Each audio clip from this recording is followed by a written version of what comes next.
Como ustedes saben, ya hace un tiempo, desde el año pasado, que venimos contándoles esta historia que se produce en la localidad de Santa Teresa, con una muy buena idea que han tenido del área de la cultura, que es tener en su localidad escritores internacionales. Para esto se realizó un concurso y uno de los ganadores, o la ganadora, fue Chantal Flores, que está aquí con nosotros. Ella es mexicana, es periodista, es escritora, y nos va a contar su historia. ¿Para qué se la voy a contar yo? Así que le damos los buenos días. ¿Cómo andás, Chantal? ¿Bien? Bien, muchas gracias por este espacio.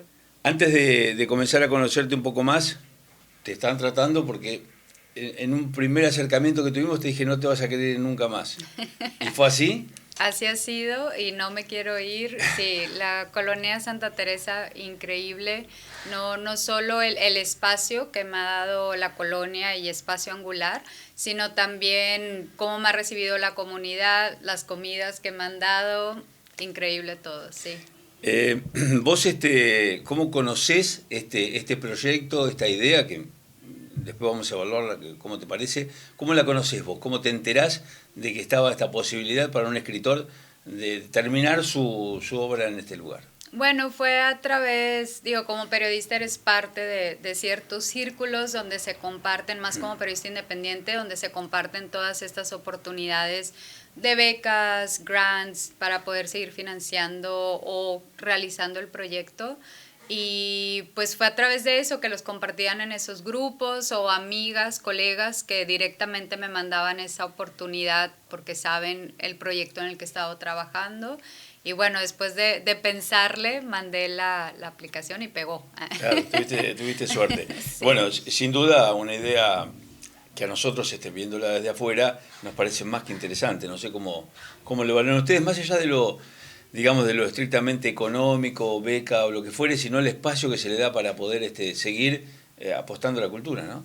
Sí, creo que son espacios que urgen, sobre todo en Latinoamérica.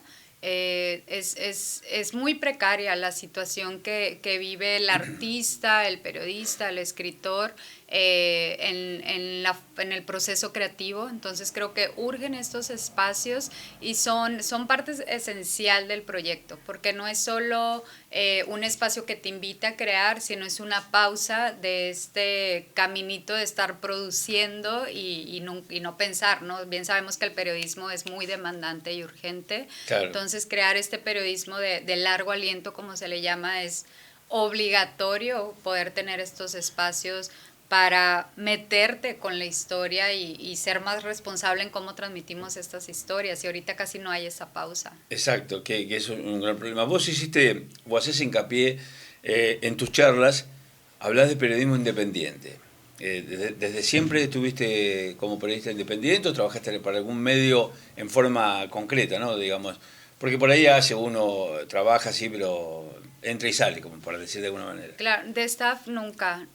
Siempre entrando y saliendo hasta que, digo, eso fue en mis primeros años recién graduada. Claro. Y me di cuenta del tipo de historias que yo quería perseguir y del tipo de periodismo que quería hacer, y no era algo que iba pues con lo que los medios producen o te permiten producir.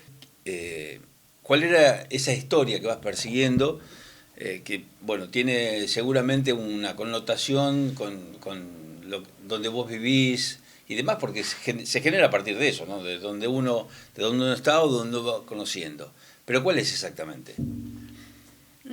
Yo creo que a mí siempre me quedaba la duda como reportera y como ciudadana de qué pasa cuando se van los medios, qué pasa inclusive cuando se va el gobierno después de que suceda algún hecho noticioso. Claro. Y en México, bueno, también eran años que empezaba a surgir toda esta violencia. ¿Estamos hablando de qué año? Disculpame. Pues 2012, digo, ya llevaba 6 años esta violencia, pero al menos en Monterrey, de donde yo soy, ya era algo que tocaba a gente más cercana a mí. Puede sonar egoísta, pero ya es cuando te empiezas a ver como periodista, pero también ciudadana. Exacto. Y también que conoces de cierta forma a víctimas, entonces se empiezan a nublar todas estas fronteras. Y bueno, desde antes yo ya traía esta curiosidad desde mi experiencia en la universidad y después de cuál es el impacto a largo plazo de todos estos problemas que vive la gente. Y obviamente no encontraba ese tiempo, esos recursos para indagar un poquito más. Y creo que es lo que ha guiado mi trabajo, mínimo en los últimos 10 años. Y también el preguntarme, ¿es esto un hecho aislado o es esto parte de un problema más grande? Y Claro. creo que con este proyecto no es solo un problema más grande en mi comunidad o en mi país, sino a nivel universal. Claro, Y eso te iba a preguntar, si el hecho de que, bueno, vos haces hincapié en algo muy interesante, que es cuando se apaga la luz de la cámara, la situación sigue funcionando, las cosas se van solucionando, ¿cómo es el problema? Y en eso te quedaste trabajando y te diste cuenta que no es únicamente para tu zona, sino tu región, sino que mundialmente estamos con este inconveniente y vos estás basada en lo que es desapariciones de personas. sí. Específicamente, ¿en qué situación? Bueno, ahorita lo que incluye mi proyecto de libro es desde un contexto de conflicto, de guerra, como es en los Balcanes, pero obviamente es un conflicto diferente que, por ejemplo, al de Colombia, que también es un conflicto de décadas, pero que tiene muchos actores y es difícil ya empezar como a desmenuzar el problema. Y bueno, es lo mismo que creo que todos comparten eso, que son temas muy complejos, no de buenos contra malos, como No. usualmente el periodismo quiere abordar. Y eso es lo que he intentado yo abordar también en México, de cómo empezaron a lanzar este discurso de la guerra contra el narco, que era el gobierno contra el narco, ¿no? Como lo vemos en Netflix, Sí. y no es así. No, una vez que empecé mi reportería tenía otros matices, otros ángulos, y es lo que intento mostrar en mi libro. Pero no es sencillo, porque Claro. lleva mucho tiempo para pensar y procesar, y ahorita no se valora el pensar, ¿no? Tienes que informar rápidamente, tienes que dar inclusive tu opinión, inclusive en el periodismo ahora los periodistas somos expertos en Sí, opiniones, en todos. ¿no? Y si no tienes una opinión, pues no eres periodista. Y creo Sí. que a mí me ha costado un poco eso de, pues sí, llevo 7 años investigando esto y aún así te puedo decir, no tengo una opinión porque está fuerte, ¿no? Es difícil bajarlo a la tierra lo que estamos haciendo como país y como sociedad, porque Claro. al final del día todos estamos participando en esto, desde los que lo vemos y hasta los que guardamos silencio. Sin duda. Dos cosas para mencionar o remarcar es el hecho de que sigo pensando que el periodismo lo único que tiene que hacer es informar, no, salvo en el punto de que se hace periodismo de opinión, que es otra cosa, Sí. pero en este caso puntual que vos estás hablando. Segundo, vos decís malos contra buenos, hiciste la mención y te diste cuenta que no era así.